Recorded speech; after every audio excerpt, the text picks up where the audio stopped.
자, 소방공무원 수험생 여러분 안녕하십니까? 공무원 강의를 진행하는 이종호라고 합니다.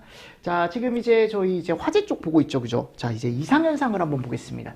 자, 일반적으로 내화 건물 쪽에서 얘기를 하니까, 자, 이 두 가지 연관지어서 제가 연달아 설명을 드릴게요. 자, 우리가 일반적으로 이렇게 공간 안에 여기 불이 나요, 그죠? 불이 활활 납니다, 그죠? 그럼 여기서 뭐가 발생해요? 연기가 발생하죠. 자, 보세요. 연기가 이렇게 발생하겠죠. 그럼 이 연기가요, 여기부터 이렇게 쌓인다고요. 연기층. 자, 얘를 우리가 뭐라고 합니까? 요거. 아까 했잖아요, 여러분들. 천장, Z 흐름. 그쵸? 그래서 요 연기가 천장을 타고 이렇게 흐르는 흐름. 얘를 우리가 천장 Z 흐름이라고 얘기한다 그랬죠.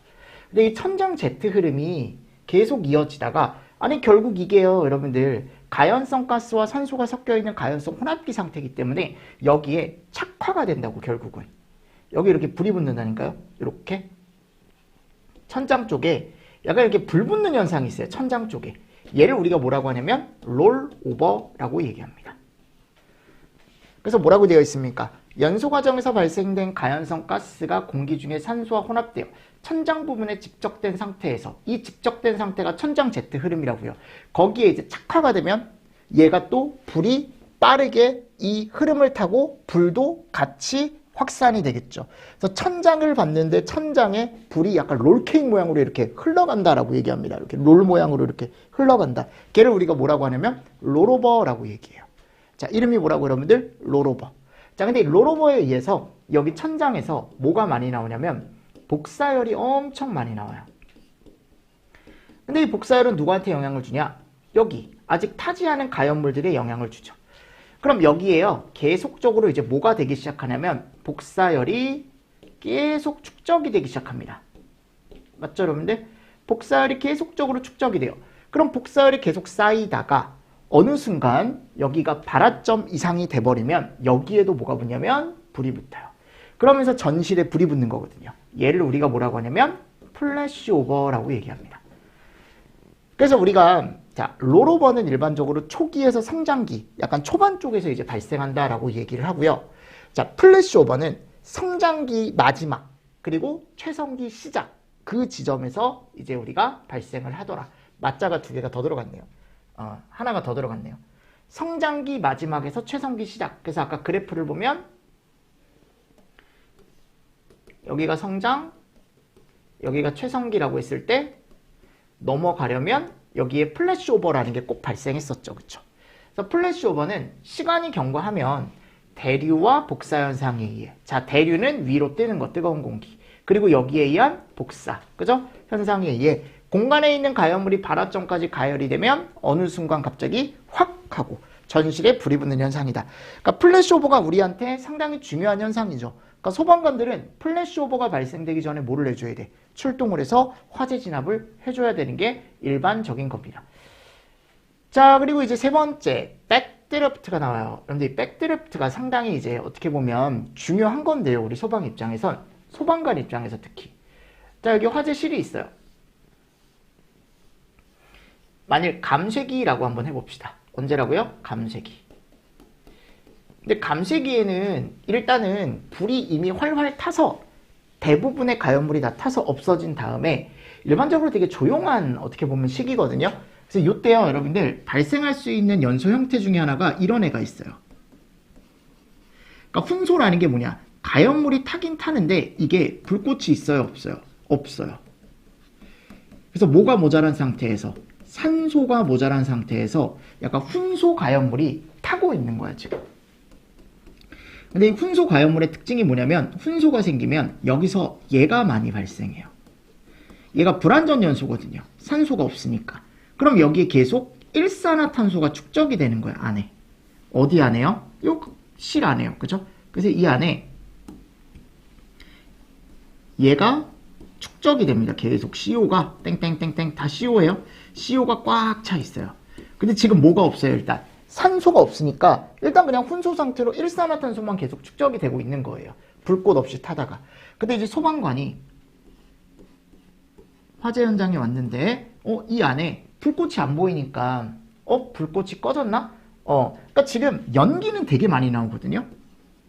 연기는 엄청 많이 나오고 불꽃이 안 보이니까 들어가서 이제 수색을 하려고 문을 여는 순간, 확 하고 여는 순간 갑자기 이 안에 산소가 없었잖아요. 근데 갑자기 산소가 충족이 되는 거야. 산소가 충족이 되면서 산소가 일순간 들어가면 여기 일산화탄소와 주변에 있던 이제 얘가 이제 점화원이 되는 거죠. 이 훈소 자체가 이제 어떻게 걔도 여러분들 불꽃이 없긴 하지만 뜨겁잖아요. 그렇죠? 그래서 점화원의 역할을 할 수 있기 때문에 이 일산화탄소와 이 점화원과 그리고 바깥에서 들어온 산소 이 세 개가 만나서 갑자기 일순간 여기서 뭐가 일어나요? 펑! 폭발이 일어나는 거죠. 얘를 우리가 뭐라고 한다? 백드래프트. 그래서 이게 일반적으로 감쇄기 때. 언제요? 감쇄기 때 발생할 수 있는 현상입니다. 그러니까 이게 누가 위험한 거야, 결국? 소방관이 위험한 거야, 소방관. 그래서 얘를 얘기 많이 합니다. 소방 공무원 시험에서 백드래프트가 시험 문제가 잘 나온다고요. 지난번에, 그러니까 올해 시험에도 백드래프트가 나왔어요. 전조현상, 이런 것들. 그래서 원래는 이제 연기가요, 여러분들, 안쪽으로 빨려 들어가거든요. 그러니까 무슨 말이냐면, 바깥쪽 공기가 안쪽으로 빨려 들어가요, 이 문틈 사이로. 왜냐면 안쪽에 계속 뭐가 없기 때문에 지금. 산소가 없기 때문에, 산소를 필요로 하기 때문에 얘가 안쪽으로 계속 바람이 들어온단 말이야. 그래서 휘파람 소리 같은 게 나는데, 이게 갑자기 문을 열면, 거기에 일순간에 또 산소가 확 하고 유입되면서 뻥 하고 터진다고요. 그러니까 요번에 나온 게 그게 나왔어요. 안쪽으로 바람이 들어와야 되는데 그게 이제 바깥쪽으로 나간다라고 해가지고 그게 반대로 해서 이제 시험 문제가 틀린 지문으로 나왔었습니다. 그러니까 그 문제는 여러분들이 해설 영상 보시면 나와 있으니까 한번 참고해서 보시고, 결국 지금 백드래프트라는 건 폭발 현상이에요. 폭발 현상. 그러니까 플래시오버랑 좀 다른 게 뭐냐면, 플래시오버는 폭발은 아니에요. 그냥 급격한 척화 현상을 우리가 플래시오버라고 얘기하는 거고, 백드래프트는 뻥 하고 터지는 거야. 아셨죠? 그래서 요거 잘 정리를 하십시오. 그래서 백드래프트와 플래시오버를 지금은 이게 이거고 이게 이거다, 그냥 정의 정도. 그래서 백드래프트는 불완전연소 훈소, 얘는 자유연소래요. 그리고 산소량이 부족하죠. 근데 보세요, 플래시오버도 산소가 많진 않거든요. 근데 뭐라고 되어 있습니까? 얘에 비해 원활한 거야. 됐나요? 자, 백드래프트는 성장기와 감쇄기. 근데 일반적으로 감쇄기. 이게 성장기 쪽을 얘기를 잘 안 해요. 근데 성장기 때도 발생할 수 있다라고 얘기하거든요. 환기지배형이 나타났을 때. 근데 제가 아까 그랬잖아요. 어차피 우리가 성장기 때는 환기지배보단 연료지배가 지배적이다라고 했으니까. 그리고 여기 플래시오버는 성장기 때 발생한다라고 하기도 하고, 요즘은 시험 문제가 다 이렇게 나오더라고요. 성장기의 마지막이자 최성기의 시작점. 그러니까 이게 우리가 아까 그래프가 이랬잖아요. 그래서 여기가 성장, 여기가 최성. 즉 성장기에서 어디로 넘어올 때? 최성기로 넘어가고자 할 때, 그죠? 성장기에서 최성기로 넘어가고자 할 때 꼭 발생해야 되는 현상이 플래시오버였거든요. 그러니까 이 플래시오버가 발생해야 다음 단계로 넘어갈 수 있는 거니까 성장기 때 발생한다라고 예전에 나와 있는 책도 있었는데, 요즘은 조금 더 정확하게 표현을 하기 위해서 성장기 마지막, 최성기 시작, 이때 발생을 한다라고 하는 게 가장 정확하고 맞다. 자, 백드래프트는 폭발입니다. 뻥 하고 터져요. 폭발 현상이 아니죠, 플래시오버는. 그리고 백드래프트는 왜 발생하는 거예요? 급격한 산소의 유입. 훈소 상태에서 급격한 산소의 유입. 그리고 플래시오버는 복사열. 그렇죠? 자, 지금 이런 것들은요, 대부분 우리가 목재 건물이 아닌 어디? 내화 건물에서 얘기를 하는 이상현상들이고, 목재 건축물도 여러분들 우리가 고온단기라고 표현을 해요. 왜냐하면 목재 자체가 다 타는, 어떻게 보면 구조물이기 때문에 불이 한번 붙으면 정말 순식간에 고온으로 올라가고, 그리고 그 목재가 다 타버리면 건물이 어떻게 돼요? 그냥 그 자체가 폭삭하고 주저앉거든요. 그래서 금방 끝나요. 고온단기다라고 얘기를 하는데, 화재 원인이 있으면, 자, 발화까지 갈 때, 그러니까 목재에 불이 붙기 전에, 활활하고 붙기 전에 요 과정을 꼭 거친대요. 무염. 그러니까 무염이라는 게 뭐예요?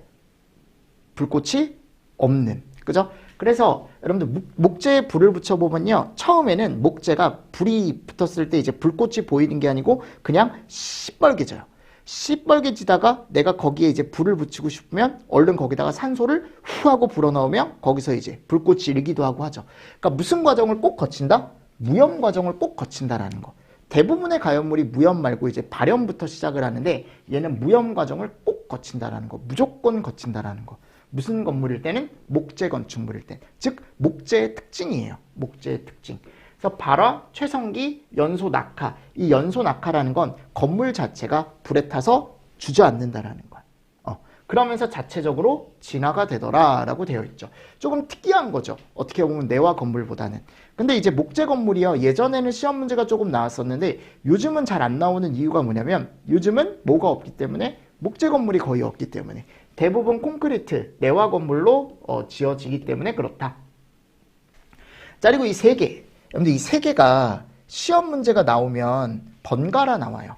가옥도가 나오기도 했다가 또 그 다음에 뭐 하중이 나오기도 했다가 또 그 다음엔 강도가 나오기도 하다가 막 이런 식으로 번갈아 나오기 때문에 세 개를 확실하게 정리를 해두셔야 되는데 자 여기 가보면 화재 가옥도 또는 화재 심도라는 게 나와 있잖아요. 그죠? 자 발생한 화재가 건물과 이거 정의 지금은 알고 계십시오. 건물과 재산을 파괴하거나 손상을 입히는 능력을 화재가 가혹하게 하는 정도 또는 화재의 깊이, 화재 심도라고 얘기한대요. 알고 계셔야 됩니다. 그래서 이 화재 가혹도, 화재 심도가 크면 뭐가 커지는 거예요? 재산 파괴하는 것도 커지는 거고 손상을 입히는 정도도 커지는 거죠. 그죠? 그래서 우리가 이 화재 가혹도, 화재 심도를 두 개를 곱해서 여러분들 보통 구하는데 화재가 났을 때 그 실의 최고 온도 그리고 그 최고 온도가 얼마나 지속이 되는지 지속 시간 자, 두 개를 곱해서 화재 가혹도를 우리가 구한다. 자, 최고 온도는 우리가 화재 강도라고 얘기하기도 하고 지속 시간은 화재 하중이라고 얘기하기도 한대요. 그래서 화재 강도는 온도에 관련된 값이기 때문에 열 방출률. 지속 시간은 화재 하중이죠. 그죠? 화재 하중은 지속 시간이죠. 지속 시간이 정말 뭐에 따라 결정이 되냐면 요거요. 가연물의 양이 많으면 지속 시간이 긴 거고 가연물의 양이 적으면 지속 시간이 작은 거고. 요거 알고 계십시오. 그래서 이거 하나하나 보는 거야. 화재 하중이 뭐고 화재 강도가 뭔지. 화재 하중은 면적당 가연물의 양. 얘가 뭐를 결정짓는 애라고요? 지속시간을 결정짓는 애입니다. 그래서 화재 하중이 크다. 그러면 가연물이 많다라는 걸 의미하고요. 그리고 얘는 지속시간이 길다라는 걸 의미합니다. 근데 이 화재 하중을 구하는 공식이 하나가 있는데 요 공식이에요. 특히 요 뒤에 맨 끝에 요거 보시면 돼. 이 4,500이 뭐냐면 목재 발열량이거든요. 근데 이 목재 발열량은 정해져 있어요. 자, 몇이다라고 정해져 있습니까? 지금 여기 가보니까 4,500이다라고 정해져 있네요. 그래서 이 4,500이라는 건 보통 문제에서 주거든요. 그러니까 이 의미가 뭐냐면 지금 제가 있는 사무실에 있는 것들이 뭐 여기 지금 앞에 책상 있고요. 그죠? 뭐 핸드폰, 노트북, 여기 뭐 전자칠판, 그죠? 여러 가지 가연물이 많거든요. 근데 이 가연물을 다 뭘로 바꿔주는 거냐면 목재로 바꿔주는 거야. 화재 하중 공식에서는. 그래서 이 목재 단위 발열량. 그러니까 발열량이라는 게 보통 열량 단위가 킬로칼로리 많이 쓰거든요. 킬로칼로리. 그래서 킬로칼로리 퍼 뭐 킬로그램 이렇게 해가지고 단위 발열량이라는 걸 넣어줘요. 목재 1kg당 열량이 이 정도 나온다라고 해가지고 이건 실험 데이터니까 그냥 4,500이다라고 쓴다라는 걸로 알고 계시면 되고 요 A가 면적이에요. 면적. 아셨죠? 면적이고 그래서 그 가연물이 놓여있는 면적을 밑에 넣어주시면 되고 요 시그마 Q의 T 자 얘가 뭐냐면 그 안에 있는 가연물의 발열량을 이 안에다가 합을 해서 다 넣어주셔야 돼요. 총 합계를. 무슨 말씀인지 아시겠습니까? 네. 그래서 얘를 이제 어떻게 해주냐면 이 가연물의 발열량을 구할 때 틀림없이 문제에서요. 가연물의 무게를 줄 거예요. 1번 가연물의 무게. 에다가 그 가연물의 발열량을 곱해주는 거죠. 이런 식으로. 2번 가연물의 중량에다가 발열량을 곱해주고 3번 가연물도 마찬가지. 해서 이거를 쭉쭉쭉쭉 다 두 개를 곱해서 여기다가 합계를 넣어주시는 거예요. 위에다가. 근데 이거는 무슨 가연물일지는 저도 몰라요. 문제에서 줄 겁니다. 아셨죠? 그 가연물에 대한 중량과 열량을 줄 거라고요. 그러면 여기 갔을 때 얘가 킬로그램, 발열량이 얘가 되겠죠. 그쵸? 해서 주면 얘네들에 대한 총합을 위에 넣어주고, 그리고 이 총합을 여기다 넣어주고 4,500은 고정되어 있는 값이라 그랬죠? 면적까지 주면 나눠서 여러분들이 계산기를 눌러주면 화재 하중이라는 게 나옵니다. 자, 그리고 이제 화재 강도, 요건 아까 최고 온도를 얘기한다 그랬죠? 또는 열 축적률을 의미하더라.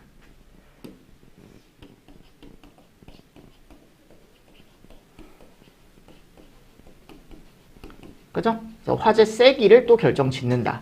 그래서 화재 강도가 올라가면 열 축적률과 온도가 같이 상승하더라 라고 되어 있습니다. 지금은 정의 정도 보시라고요. 됐죠? 자, 그리고 나서 이제 피난 보겠습니다. 피난. 건물에서의 피난 행동 특성이라는 게 나오죠. 그러니까 이게요, 여러분들, 건물에서의 피난 행동 특성이라고 하면은 이게 건물에 불이 났을 때 사람들이 어떤 본능을 가지고 도망을 가냐라는 거예요. 자, 귀소 본능. 이게 뭐예요? 피난 시 사람은 평상시에 사용했던 문, 길, 통로를 통해 간다. 당연한 거 아닙니까? 그죠? 귀소 본능, 귀소 본능. 퇴피 본능. 불이 났어요. 야, 불이 났으니까 난 거기 불 쪽으로 뛰어가서 영웅이 돼야지. 이런 사람은 없잖아요. 그죠? 불이 나면 어떻게 해요? 발화지점 반대점으로 뛰어나가는 게 여러분들 일반적인 거 아닙니까? 그게 퇴피 본능. 지광 본능. 자, 화재가 나면요, 밝은 걸 찾아간다라는 거예요. 당연한 거 아니에요, 여러분들? 무섭잖아요. 그죠? 어두컴컴할 거 아닙니까? 그러니까 빛을 따라간다라는 거지. 지광. 좌회 본능. 이건 뭐냐면 일반적으로 오른손잡이인 사람들이 왼쪽으로 돈다라는 거야. 오른손잡이인 사람들은 어디로 돈다고요? 왼쪽으로 돈다라는 거야. 쌤, 저는 오른쪽으로 돌 것 같은데요? 근데 그렇게 얘기하면 안 돼. 이거 이론이야. 아셨죠? 저는 왼손잡이인데요? 그렇게 얘기하면 안 된다고. 오른손잡이에 대한 거밖에 없어요. 아셨죠? 네. 자, 추종 본능. 앞에 사람이 뛰어가면 같이 따라가는 거야. 그러니까 잘 따라가야 돼. 그 건물을 잘 아는 사람을 잘 따라가야죠. 만약 진짜 화재가 나면. 그러면 안 되겠지만. 그죠? 자, 방화구조와 내화구조. 방화구조는 화염의 확산을 막을 수 있는 성능. 자, 보세요. 막을 수 있는, 재사용 불가능. 내화구조는 견딜 수 있는, 재사용 가능. 뭐가 더 좋은 거야? 내화구조가 훨씬 좋은 거죠. 그죠? 방화구조는요, 잠깐은 막아줄 수 있지만 얘가 불에 타게 되면 다시 사용이 불가능하고, 얘는 막을 수도 있지만 견뎌도 줘요. 그죠? 그래서 우리가 내화구조를 요즘은 많이 사용을 하는 거고, 화재가 끝나고 나면 재사용이 또 가능합니다. 좋은 거죠. 그죠? 그래서 요거는 정리 정도 보시고요. 이게 나중에 가면 이 건축에 대한 거거든요. 이게 피난이라던가 이런 구조, 이런 것들은 시험 문제가 잘 안 나와요. 예. 그래도 이제 한번 읽어보시라는 거지, 제 말은. 방화구획은, 방화구획이라는 게 뭐냐? 내가 건물이 이렇게 있으면 건물을 방화구획한다라고 얘기를 하거든요. 그러니까 여기를 내화구조로 된 벽으로 구획을 해주는 거예요.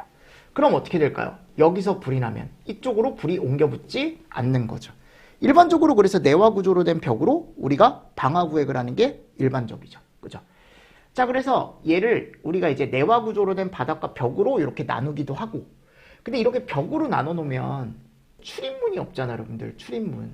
근데 여기다가 일반 문을 설치하면요, 그건 방화구획을 한 게 아니거든요. 왜냐하면 이 문을 통해서 불이 옆으로 갈 수 있으니까. 그래서 그때는 방화문 또는 불이 났을 때 떨어지는 방화 셔터, 이런 것들을 사용한대요. 근데 방화문 종류가 이런 애가 있거든요. 60분 플러스 60분, 30분. 자, 이 방화문이요, 연기도 차단해주고요, 불꽃도 차단하거든요. 아셨죠? 근데 얘를 60분 동안 차단할 수 있는 성능을 가지고 있는 방화문을 60분 플러스 방화문인데, 이 플러스 자가 붙었다라는 건 여기 하나가 더 붙는다라는 거야. 뭐가 붙냐면 얘까지 붙어요. 차열. 그러니까 이게 60분 방화문하고 비교하면 60분 방화문은 얘가 없어요. 즉 방화문은요, 불이 나잖아요. 내가 만져보면 뜨거워요. 방화문이. 차열 성능이 없기 때문에, 플러스가 안 붙어 있는 건. 근데 플러스가 붙어 있는 건 내가 불이 나더라도 방화문을 만지잖아요. 그럼 안 뜨거워. 그래서 차열 성능까지 플러스 된 게 60분 플러스. 차열이 없는 게 그냥 60분. 됐죠? 그리고 차연과 차염이 30분 있는 거. 연기 차단, 불꽃 차단 30분. 얘가 30분 방화문. 자, 다음 저희 이제 방화구획 기준 보겠습니다. 여기 세 번째가 보면 나와 있죠. 그쵸? 자, 방화구획이라는 건 이렇게 나누는 거예요. 불이 나면 이쪽으로 넘어가지 않게, 불이 나면 이쪽으로 넘어가지 않게. 아까 위에서 제가 말씀드렸죠. 그쵸? 자, 근데 이거를 10층 이하면 면적별로 1000제곱마다 구획을 한대요. 얘를. 바닥 면적이 너무 크면 안 되니까 이거를 구획을 하는 거죠. 그죠? 그래서 1000제곱마다 구획을 하는데, 만일 그 안에 자동식 소화 설비가 있으면 3000마다 3배 완화를 해주는 거고, 11층 이상이면 좀 더 위험하잖아요. 그러니까 이럴 때는 200에 600. 11층 이상인데 불연제로 마감이 됐다? 500에 1500 막 이런 식으로 이제 여러 가지가 나와 있는데, 이런 것들은 나중에도 굳이 안 보셔도 돼요. 근데 제가 작년에는 이제 요걸 가지고 문제도 만들고 했는데, 시험 범위에 이 건축법 자체가 없어요. 예, 없어서 지난번에 이제 문제 제기를 했을 때 시험 범위가 없다고 해서 이의 제기가 받아들여졌기 때문에 정말 시험 범위 없는 건 아예 안 낼 것 같아요. 제가 봤을 때. 그래서 그냥 정말 가볍게 올해도 그냥 봐도 될 것 같아서 굳이 안 보셔도 될 것 같습니다. 자, 이렇게 하면 제가 이제 파트 3 화재를 조금 빠르게 또 얘기를 좀 해봤고요. 자, 이제 파트 4에 가보면 화재 조사와 보고 규정이라는 게 나와요. 여기는 그냥 여러분들 법이에요. 아셨죠? 기준입니다. 기준. 그래서 요거는 조금 쉬었다가 제가 조사와 보고 규정에 대해서 또 설명을 드릴게요. 아셨죠? 자, 이번 시간도 여러분들 수고 많으셨어요. 수고했습니다.